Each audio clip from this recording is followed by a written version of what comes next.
Hello and welcome to the Rat Nest Podcast, episode number 36 with Anthony Aiuppy. Hey!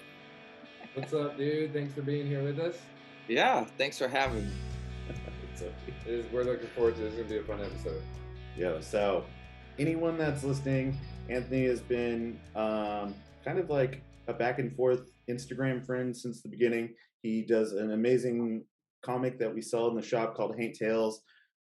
He's working on some other projects, but really just wanted to sit down and get to know this guy because he's one of the few rodents that rules. All right, Rodents that rule. Holding up the koozies. I like it. So, Anthony, man, tell me about like where you got started with art, not just comics, but like, did you grow up drawing, or is this something like that developed later in life? Yeah, so I've probably like most kids just grew up drawing, and by the time I was in like 5th, 6th grade, I figured that I found out I could make money by it. So I would like make drawings and sell them for like a quarter or something like that. So I would make like drawings of like Bugs Bunny or Hanna-Barbera characters, but with like eye patches and knives and guns, and like sell them. Yes. Dude, so this is elementary, junior high? What are you? Yeah, like 5th grade, 6th grade. Yeah.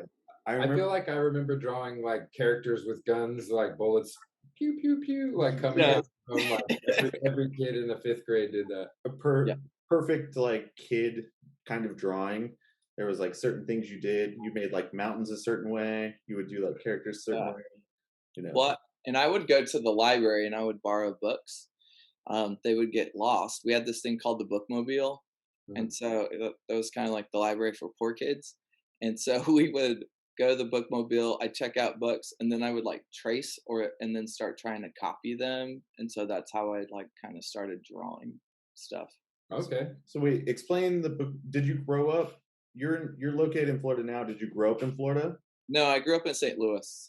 Okay, and then it was like a mobile library. That's the book that like came by, and then that's where books would fall off the shelf and like basically you trace from. Okay, sick. That's tight.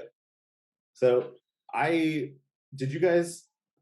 I guess the bookmobile is this, but in California at least, we always have this thing called the book fair, like every year in elementary school. Oh yeah, where it was just like the Scholastic brand like kids books. Do like a pop-up shop in your elementary school, and you fill out like a weird form and like get your it was like this little paper thing, and so I would fill it out, but we would never have money to actually get the books. Dude, it was like buy 6 and save $1. I was like, I can't buy 6. I get to choose one book for the $5 or whatever my mom's giving me, you know. Yep. It's like, all right, we get what we get. You choose wisely. I was kind of drawn to like Garfield, Heathcliff, you know, like the like comic, like Sunday comic books, I guess you would say. As like a young kid, that was like my era, I guess. Definitely Ninja Turtles. I went full bore. Like I would just get a poster. I said "fuck the books," and I would get like a poster. Oh, you Ferrari, get the Cowabunga like poster. Like, or like reading is cool. A calendar with cats falling off of things or something like that. Give me something that I can look at all year. That's so funny. Yeah, dude. So you grew up in Florida, and then where did like the love of did comic books just come naturally from like drawing, or when did you really get into like comics and stuff? So I never really drew comics. So like I grew up, I had like people in my life who were like, oh, if you want to be a professional artist, you have to be like a graphic designer or a commercial artist. Right. So I would draw like all through my childhood, I drew, and then I really got into drawing in like the 90s, and I was really into Star Wars. So I would like draw the Dark Horse Star Wars comics and just try and like make my own characters. And I had a high school art teacher who kind of like just kind of let me do whatever I wanted in a lot of ways, like less parameters than other kids. But I actually haven't started making comics until like this last year. Okay, still kind of fresh then. Oh yeah, I'm really fresh. Oh, that's rad. Well, I mean, they're coming along very well. I love the cover of this one in particular. This is the one that we've got Oh, here. thanks. I think the cover is rad, and I like the feel that it gives because you can tell that it's like you did it by hand. You know what I mean? It's like you Yeah, can see the marker stroke in it and everything like that. It's not a digital perfect in every proportion from Procreate the way that it just overproduces things. Like I like the hand feel that it gives from everything in there. thanks. It, Thanks. it lends to the style of kind of your entire focus. You know what I mean? It's Right. very traditional, like squared out, very like uniform layout. You know what I mean? Yeah. And it just Like gives. a that's like the Jack Kirby gimmick. Yeah, exactly. Very basic, classic, right? Yeah. But So, yeah, oh yeah, I wanted to touch on that real quick. We'll go back to Hank Tales in a minute, Sure. but I also want to talk about you've been getting into just studying Jack Kirby's work and like trying to do like pen brush drawings, no pencils, just ink, which Yep. is sick because I like to work that way too. I do it's not the same style by any means, but just not having a pencil, it's like one shot yeah. and Yeah. how clean you can make it, right? So how's that been like, or where did that come from? Did you just like, I don't know, how'd that come about where you just wanted to focus on that? Yeah. Just wanting to get better at drawing. So it's trying to get rid of crutches or like being able to make mistakes in the art making and figuring out how to fix it. And Mhm. so that's like just been the biggest thing. And so I teach at an elementary school and I'm always trying to get my older kids specifically to like fix your mistakes. Like don't try and erase them all away, but like use it to like make the drawing more of your own. Because you can use a Jack Kirby or whoever as like a jumping off point, but like when you should be doing a curve up, but you accidentally go down, it's like how do you fix that? And Mhm. so that's kind of like the process that I've been playing around with, just That's like right. in drawing, and it's like you're I'm training my eye how to see. Right. That's Yeah. tough. As you're working, yeah, yeah. Yes. And well, like it's almost like hand-eye coordination because you'll feel it and then you'll be able to see it as Yeah. well. You could tell when you do a stroke and it's off. You know what I mean? Like Oh you know yeah. almost right away that you're like, damn it. All right, how do I correct this almost? How do I fix this thing? And so some cartoonists they'll just like black that whole area out.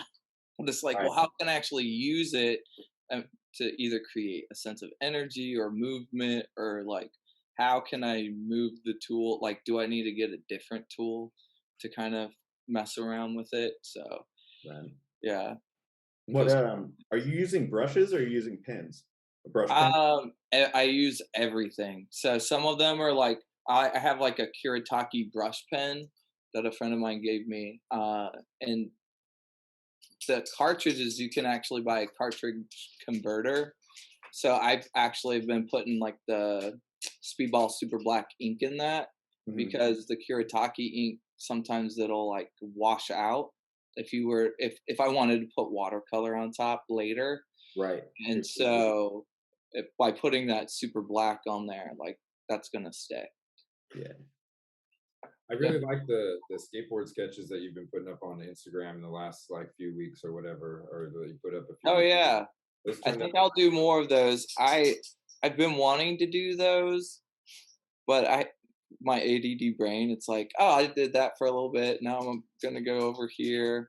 I'm just trying to find ways of just making different kinds of marks. So like I'll get interested in the skateboarding stuff, or I've been looking at a lot of like old film noir and old pulp covers, and so I'll probably do like a series of just like those kinds of things, just anything that helps my brain keep moving and thinking. Because I'm working on a 12-page comic for an anthology, and it sometimes my brain gets stuck, and so doing something else Mhm. kind of helps my brain work in the background while I'm still drawing.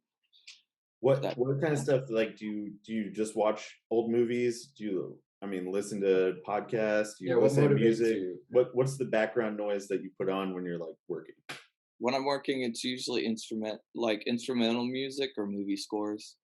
Okay. All right. Um, so what's it called? Like Philip Glass is really good for me. So like the Hours soundtrack Okay. Yeah, or yeah, yeah. like Interstellar soundtracks. Like The like Dune sound one's really good. and the very Oh like yeah. wide open kind of like soundscapes. Yeah, like big sounds and just that kind of stuff really helps me. But sometimes it's like, that's just not cutting it. So I'll just kick on the Ramones or Black Flag or Bad Religion, and Oh yeah. it's like something I can listen to that I know the words to everything, but I can tune it out. Yeah. Because sometimes if I'm listening to podcasts, like I actually want to learn from those podcasts.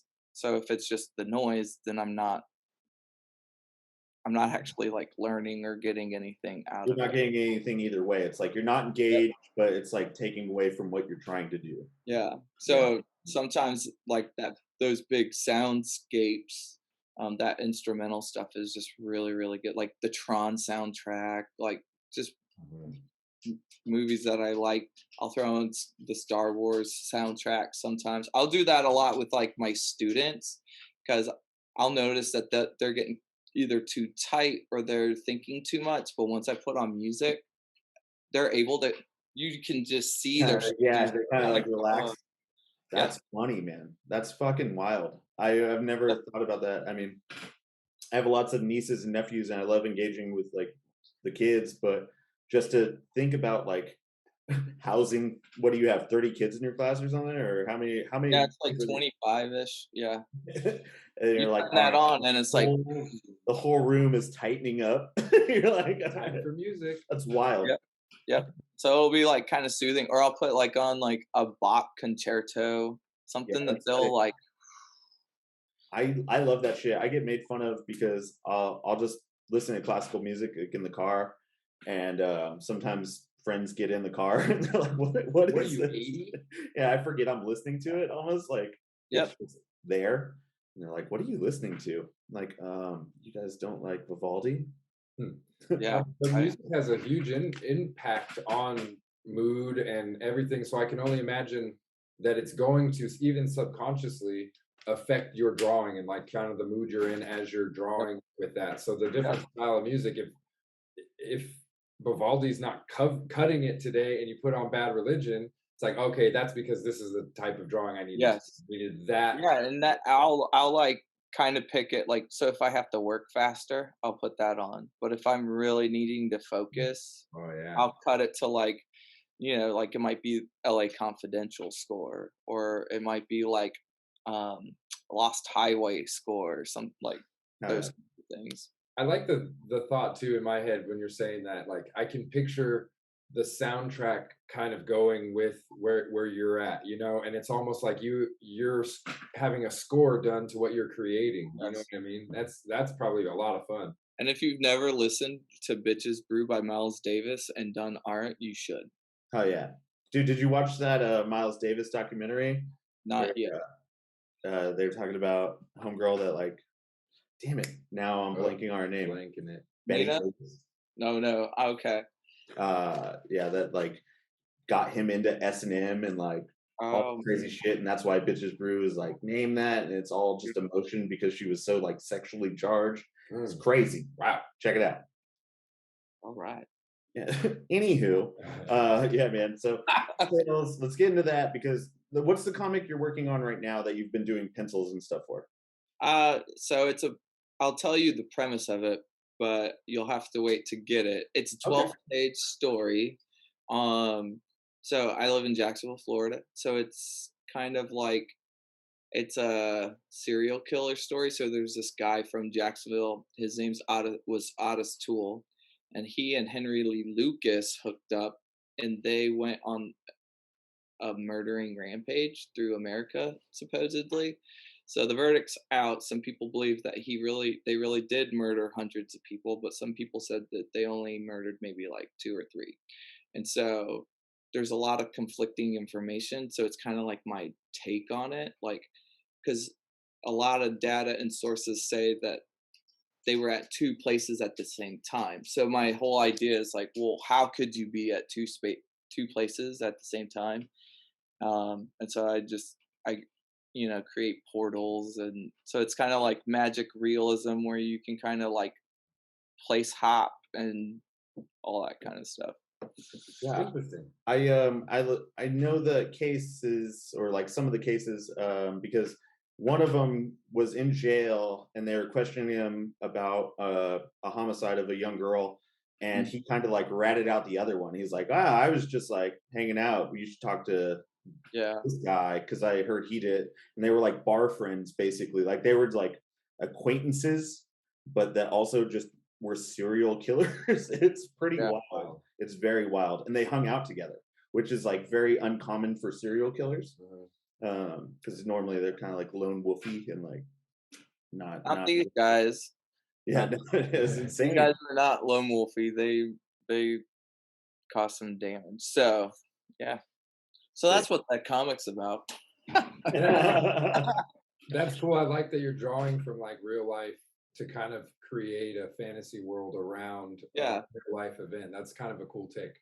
And that's kind of what Hain Tales is. So I grew up in St. Louis, so I grew up in the Midwest, and then I moved down here because my mom met a guy, got married, and he was from down here in Florida. And I tried to leave, left for a little while, but I ended up back in Florida. It's like this Jacksonville's like this black vortex, like it just sucks people back. It usually sucks back people that I guess the city needs to be a part of it, maybe. Um, so that story Haint tells is just loosely based off of me and my wife buying our house in like this historic neighborhood. Got some spooky vibes and things like that. So this whole like there's all these stories that I'd like to do where they're kind of interconnected somehow in that space, that place, that northeast Florida, really weird, creepy, southern gothic kind of thing. Mhm. Florida is a interesting place. Like obviously I've never been there and I have my California opinions on it, but I can only imagine how much you have to be able to draw from to kind of intertwine these reality based fantasies or whatever that you're creating. I we get the big stories Yeah, that yeah, go nationwide, but the local Florida stories have to be incredible. Yeah, truth. yeah, it's a weird place. A lot more history than Jokingly, I think people give it. Sorry, I'm just saying, like, we get the Florida Man and all that stuff here on the West Coast, but it's like it's still an East Coast state, and it has like a shit ton of history Mhm. beyond just like Miami Beach being Guidos or Florida Man's on bath salts, or you know what I Yeah, mean. yeah. So yeah, yeah, but where I'm at, it's like the northeast tip, and so it's like right next to Georgia. So I jokingly just kind of say like Jacksonville's the rest of Georgia because it's pretty southern in that sense. God, It's like the little buckle or like the that last little notch in like the Bible Belt. Um, so you don't really get to what most people would consider Florida until you get to around like Orlando, Tampa ish. right. That's when the bogs start and the marshes. Well, that's also just the most like touristy probably parts of it. Makes sense. Yeah, It's like there's a lot, yeah, like you're saying, no, the Northeast and even the Northwest, like the Panhandle, is it's not as touristy as like you'd say Miami or Orlando or any of that stuff, obviously. That's funny though, man. How long have you lived there? You said you moved there when you were like a teenager. yeah. I was like 16, and then I left for like 3 years or 4 years and came back. Um, but I've been living here like for real since 20, almost like 20, I guess almost 20 years. Hell That's yeah, way too long.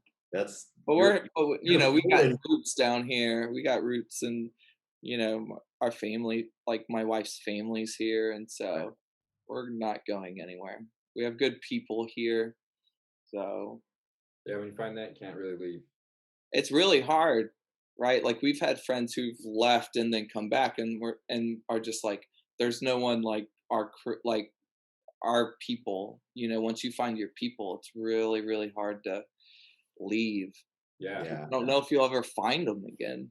and that's right. I think that's all over too. It's like how you grow up. It's like you grow up in the same way, even if you don't realize it. Like we live in Southern California in like Tri-County area called the Inland Empire, and we like to say that like anyone that moves is gonna come back, just like you're saying. Hmm. It's like it has a way of drawing people back to it because it's familiar, or because just like you can relate to the people around you. Whatever it is, it's crazy. It's a completely culturally diverse and like Hmm. you know, economically diverse area.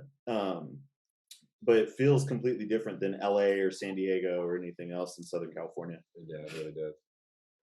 So looking through like Instagram and things, that's where I know most of your work from that I've been able to see. You said it earlier that you kind of go from one thing to another, and then like, oh, I did this for a while, now I'm going to try this. How did you like when you were in your watercolor phase? How did that you like that? Like I can see the stuff that you posted, like you were making progress. You could tell. Like what was that experience like? Because that's one thing we get a lot of questions about, particularly on like Hank's episodes and stuff about the watercolor and how Yeah. he's able to do it. How did that go for you?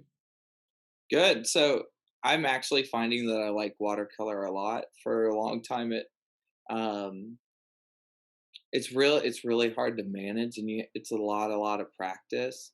So I come from like a more fine art painting, like oil painting background, Okay. and so watercolor is just so completely different. The way like have to lay down your layers and things like that, Mhm. because you start from lightest to darkest, because you have to build up into those darks unless you're Right. like laying in blacks beforehand. Um, but with I've did all those watercolors is just me playing around with color. So I do a lot of play in my work to try to figure out like a process that I want to use.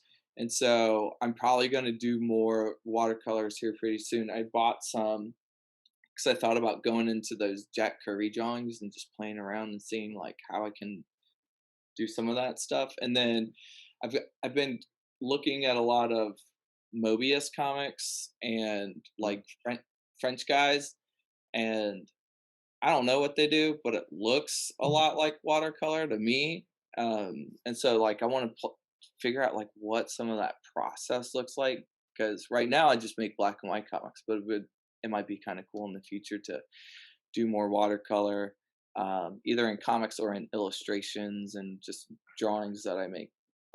When we bought our house, I moved out of my studio because I had a studio in a warehouse just like 4 blocks away from where I live. So I have like a space in my attic, and then right behind me, I have like a little table. My wife gave me 25 square feet Oh yeah, of that's space. that's Uh, generous, bro. That's generous. Yeah. but I also have like this attic space that I use upstairs for like storage and for some other projects. Um, so I right now I'm just in the middle of like figuring out how I can make work that isn't like oil paintings that are these. I used to make like giant oil paintings, and it's like, where are you going to put all those things? Mhm. It's like, especially with like COVID and stuff and galleries and how galleries are structured. And I just got to this point where I'm like, I don't want to do this anymore. I got kind of bored with it. And so I'm just like in this new, it's almost like I hit a new career change, like when people are like in their mid 40s or whatever, and they're like, "Oh, I need another career because I'm just kind of finished." It's we, kind of we like I'm doing that with art. yeah, we won't call it a midlife crisis. We'll call it a pivot. Pivot. Oh, that's good because I had a really bad pivot last year. So I call that a pivot. So like my whole life changed last year in lots of good ways. It didn't feel good in the moment, but it's better now. I feel that. One thing that's been a common theme over all of our interviews is that in particular, like COVID forced so many shifts to happen in so Yeah. many people, and it wasn't by choice, but it shows the resilience of particularly artists and creative people to be able to morph like, okay, I can no longer do what I've been doing Yeah. because it's just no longer available. Yeah. And it shows how that left brain that creates can actually go, it's valuable even in life problem solving, when it's like, I got to pivot, I have to change what I'm doing, I have to find something new and a new way to do it, or whatever it is. That creativity really comes out in those moments when you're shoved out of your comfort zone and have to Yeah. find your way back in the groove, for sure. Yes. Yes. And I think that's one of the things that I like when I listen to the podcast is like seeing how or listening to how people are adapting and moving in those ways. Like I probably wouldn't even be here on this podcast if I didn't have that happen in my life because Mm. like right as the pandemic was happening, I took a cartoon or a comics making workshop. Like I took this 6-month graphic novel thing with a group called the Sequential Art Workshop in Gainesville, Florida. That's it. And so they had an online program, and my wife's like, "You should do that." I was like, "Okay," because I had nothing. Like my work, like my job, I was on a contract at a university, so my job ended, and then like I was turning 40, and so I that was going on. Like my art career was in flux. So it's like all these things were happening amidst the pandemic. Also, I had found out that I had like depression and anxiety, and I had like adult ADHD. Like all these things were like just mounting in my life. Flooded. And this is all at the same time. You were finding out that as like everything was Everything. transitioning and happening. All of it, all at the same time. It was like a crucible. Did you have any idea before that like you had anything going on like that, or was it completely like out of left field where you're like, oh, that's why I feel this way? I feel I knew I had ADHD tendencies, but I didn't know anything about the depression and the anxiety. Right? You didn't recognize that. Did they just talk to you for a minute and then they're like, all right, this is like what you have? How No, you went I to um or what? I went in for a checkup, like a health checkup, while I still had insurance at the time, Oh and yeah. I told them all these things that were going on, and they're like, You're depressed and you have anxiety." So I went on medicine for a little bit, but I actually just got off because it was good for a season, but the side effects of it started to outweigh the benefits. So I've just been trying to figure out how to just manage things, and I think I'm doing all right. But you anytime you take medicine, there's always side effects, and they were not very good. Yeah. Absolutely, man. Yeah.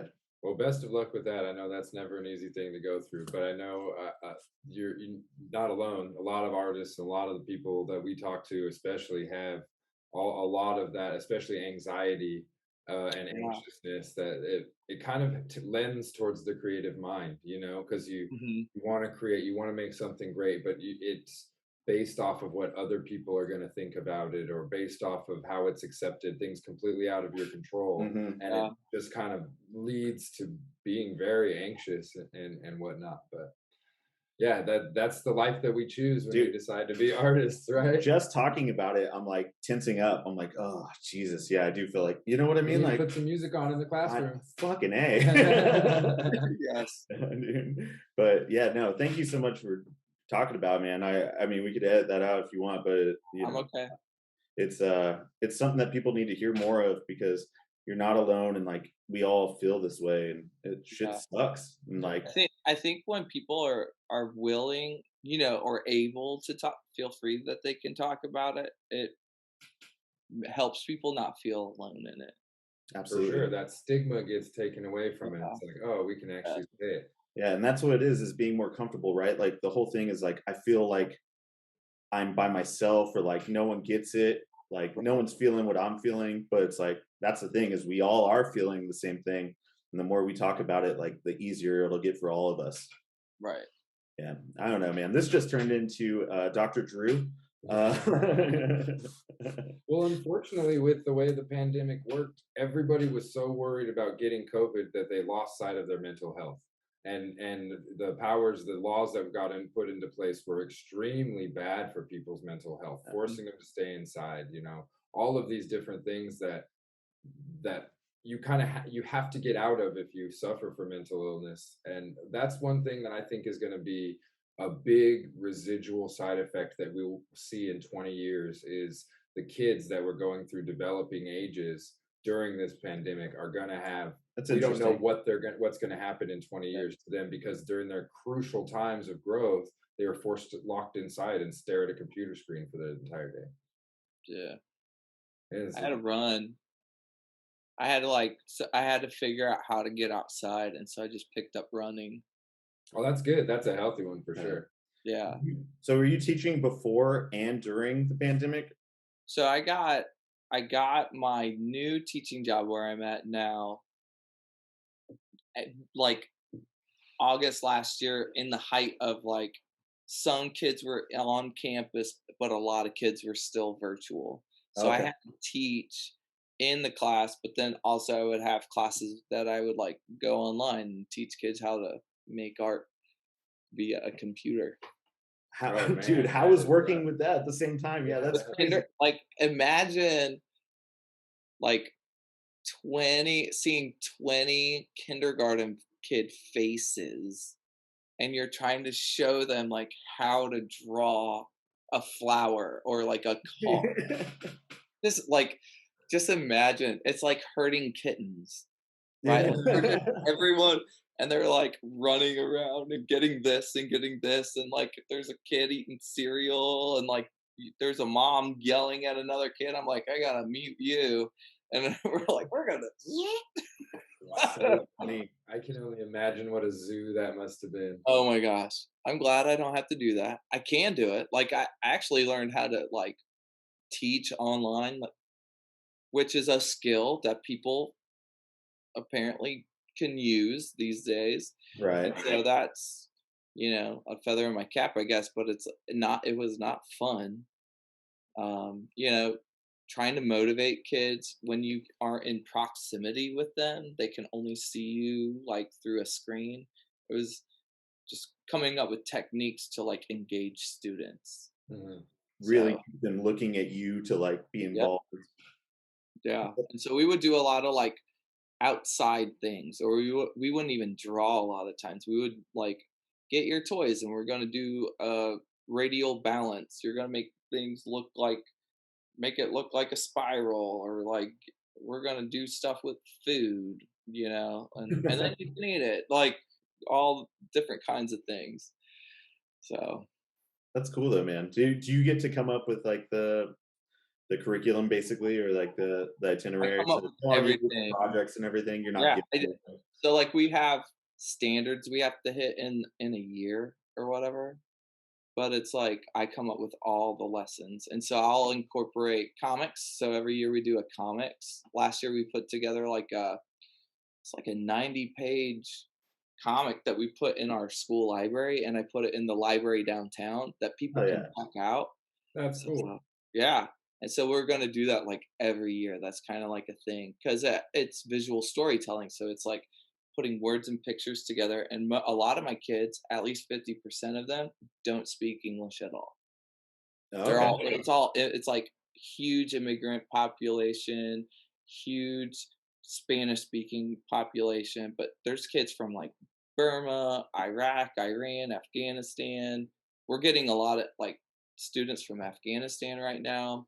And Mm. so they don't know anything, but they know you could point to a picture and they're like, "Oh, I know what that is." Like, "I want you to draw this." So like breaking things down real simple to help them learn how to speak or how to communicate somehow is that's kind of like one of the things that I've been working with them. So I just work that into our curriculum, and I'll use Jack Kirby for like collage. So anytime we do collages, we introduce it with Jack Kirby. Um, because I'm kind of like obsessed with his collages, and he's like a guy who got me back into collage. Um, just the way that he's able to use different types of images, and so we'll like look at those, and plus it's like with kids like superheroes. That's just like part of their existence. And so, as an art teacher and a person who's into comics, like, why would I not share that with them? No, It's absolutely. like it's like instantaneous buy-in. Mhm. Totally. They're like, "Oh, I get this immediately." Like, yeah, Yep. this is like everything that's cool right now in my developing brain is superheroes. Yeah. Really, we can tell that you're just inundating them and trying to indoctrinate them young to be a Kirby fan. Yeah, yeah. And that's okay because not a lot like he's known for certain things, but he's not as well known as, like the face of Marvel is another guy. Right. Mhm. All right, dude. So I wanted to talk to you about the zine cave that you're doing in your attic. Can we talk about it? Yeah, yeah, Cool. let's talk about it. Give me a breakdown on what you've been doing because I've seen the development on Instagram and it kind of going from a dilapidated space to a little workspace. Uh, how how'd that start and like what are you doing up there? Yeah, so I when I installed my attic, I could finally go up in there and it's just a space where I can work and I've been storing comics and I'm starting to pull zines and things from other folks. And so not only am I working on the zine cave in my attic, but I've started doing these pop-ups where I go and I sell zines. So like things that I find that other people are making, back issue comics, fanzines that I find. They're all reader copies, so that's everything I read and I curate it. And so the zine cave is it could potentially, if things go well, like be a space where I can kind of help artists and cartoonists that I like get published. Like we do projects together, or they, do consignment and I can sell their stuff in Northeast Florida because there's a small community, but I think with things going on with COVID and people getting more into perzines and getting into diary comics, I'm seeing a lot of activity there. It's like those people are going to need voices and opportunities to share their work. And so that's just kind of something that it's like one of those long game kind of things. Hmm. Um, but it's all starting in my attic. So just, Hell yeah. yeah, yeah, I Really cool. saw the handmade signs and stuff, like zine cave just markered out. And I was like, yes, this is what's yeah, up. Like, that's what everyone needs to do. Now that's a really cool concept too. Like, like you said, it's in the long, but or the long haul, but you get to do it every time. You know, you have it. yeah. It's in your attic. You get to go up there. Yeah. Like that's I a can cool go up there, I fact. can work on it, I can, like, store whatever I need, eventually, like so there's these I do these pop-ups, and so eventually I'd like to actually have my tent all the way enclosed where you literally walk into a cave, and Yeah. it's lit. Sick. Um, and but I have, like, my whole workshop kinda stuff up there. Um, but yeah, like, it's really cool. I'm getting to know more people through there, and like, I don't know if you've ever thought, like, "One day I wanna own a shop." Well, this would be, like, the shop that I would like to own if I could, right? Because it's for me, like, comics is I love making them, but I also like building relationships with people, and on top of that, getting comics into kids' hands, right? So a bunch of the comics that I've sold, whether it's the Zomic book anthology I'm a part of, or the Haint Tales, or um, the Saw anthology I did with my workshop group, um, like I've sold those and gotten those into people's hands, and some of those people have been parents. Some of those have been kids, whether or not they some of like I tried not I'm not gonna give a Whether comic all of to a it's appropriate or not. 7-year-old, like a certain kinds of stuff with adult material, Totally. but I have like Archie Digests or like old reader copy comics without covers on them, right? And then you start seeing kids walking around with comics and like adults. It's really funny seeing adults just kind of bin diving and like pulling out like a 90s Eric Larson Spider-Man back. Yeah. Yep. You know what I mean? Like Dude, you start seeing people like have an experience. They're About 'cause it. it's like they're touching something that they haven't seen or touched since they were kids. And Exactly. so it's like trying to find a way where I can help ignite that again in people.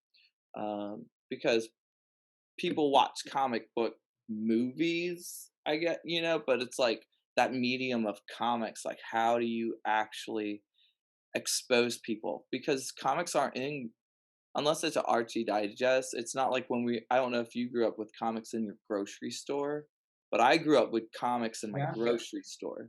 Yeah. Like I'm probably older than you guys, so it's like I could get a Ninja Turtles comic or a Batman or a Spider-Man or an Avengers comic in like waiting in line. Or there would be like a little spinner rack off to the side, and you Right. would like Right. buddy up with kids while your mom's shopping and getting whatever. So I had that, and it's like how can I go and expose comics to more people? Either like reigniting an interest in comics or like getting them when they're young. So like I'll have back issues, but also like you'll see, I hear this all the time. Oh my gosh, they have zines, and I'm like, oh, you're probably in college, or like you're probably into like like an underground subculture. Like you're probably, Absolutely. because I got exposed to zines when I moved to Florida, because Jacksonville has a really big like punk, like in the '90s. Hardcore. Yeah, it does. Gainesville, Super. Jacksonville. Yeah. Yeah, so, like, like, I saw Minor Threat here. This is where I saw who else did I s like, I saw Lugnut here. I saw, like, Bigwig here. I saw Huge. Social Distortion here. I saw, like, all those bands that were, like, really big in the '90s that, that you had the tape of, like, Totally. that and they all had some guy selling a T-shirt and a zine. That was, like, my first exposure, and so and that's a great tie-in too with music. It's like the way that music and zines and comics and all that stuff just kind Right. of mesh, like there's like a brotherhood, a camaraderie in it. And Mhm. it's like, oh, so whenever I see someone like, oh my gosh, you have zines, I'm like, yes I do. Here is my like white bin of like all these zines. Right. Yeah. It's like just something you're kind of into naturally if you're into punk rock or like ska, like Less Than Jake is like a big Yes. like Yep. Florida band that I grew up listening to, and it's like it's almost automatic after you go to one show and you see someone selling like their punk rock scene, their Xerox scene, you're like, oh, that's just what people do. Mhm. Like, Yep. It's part of the deal. yeah, yeah, it's It's like like part of part this of the culture. culture. Yeah. Yeah, For sure. And so seeing people being excited about that, that's really awesome. hell And yeah. so like once a month I'll do like this one little pop-up thing. And so we'll just see how that goes. And Do you have a set time or place for that, or do you do it like all over? I usually just do it with one main thing. It's called the Vagabond Flea. So there's a neighborhood in Jacksonville called Murray Hill.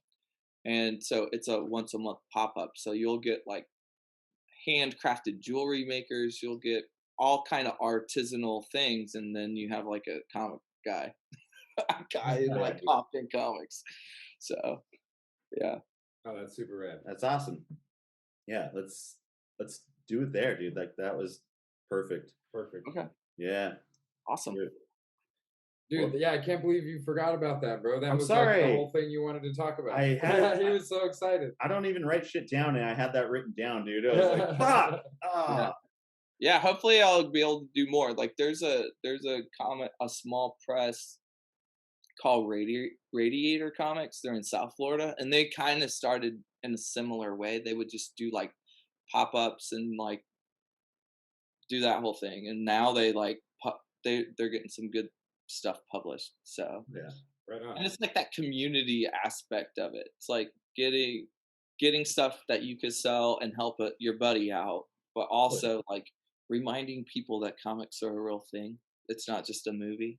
Well, it's like now with the internet, it's like we all hook up. I mean, I got the homies in North Carolina. Yep. We're talking to you. It's like we have guys in Chicago and in Washington State, and it's like it makes it so easy to kind of build a network of like coast to coast Yes. creators, like independent creators, you know.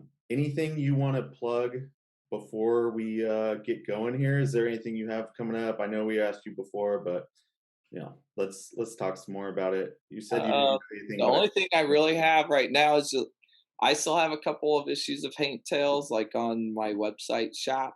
So, but you guys also have some, maybe. Yep, I see one right there. I have. I think I have 3 copies left. Okay.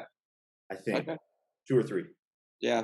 So I when I made that, I made 100, and I only have like 5 or 6, less than 10. Hey, That's what's up. That's that's good. what's up, dude. You did 100 of these, and then Yeah. dude, that was like really quick because you just put it out 2 months ago. Yeah. Yeah, That's it's great. rad. That's Really congratulations. That's rad. Thank you. So I look forward to seeing the next comic you're whipping up. Anyone that wants to follow you on Instagram to see the processes, it's at stupid_sketchbook. Yes. Yeah, Anthony Aiuppy. Fucking yeah, dude. Yeah. Do you have a website? Yeah, it's iuppy.com. So it's AIUPPY.com. Sick. Awesome. All right, man. Well, thank you Dude, for it was sitting very down. nice meeting you. Yeah, thank you for all of Great your time. seeing you guys. I love the podcast. Thanks for all that you do for comics and creatives. Ah, Thanks, man. absolutely. Thanks for listening, bro. Thanks for Yeah. keeping us afloat. Appreciate it. Appreciate you rocking the rat nest koozies and That's you know, right. being a rodent. This guy's die hard. I do what I can. All right. All right, Thanks a I'll lot. talk to you soon, man. Yeah, we'll talk. Okay. Peace. Bye. This has been another episode of the Rat Nest Podcast. You can catch us every week on YouTube and any streaming platform for the audio. Go to Rat Nest Sticker Co. for t-shirts, stickers, comics, zines, and more. Jim? I'm Jim.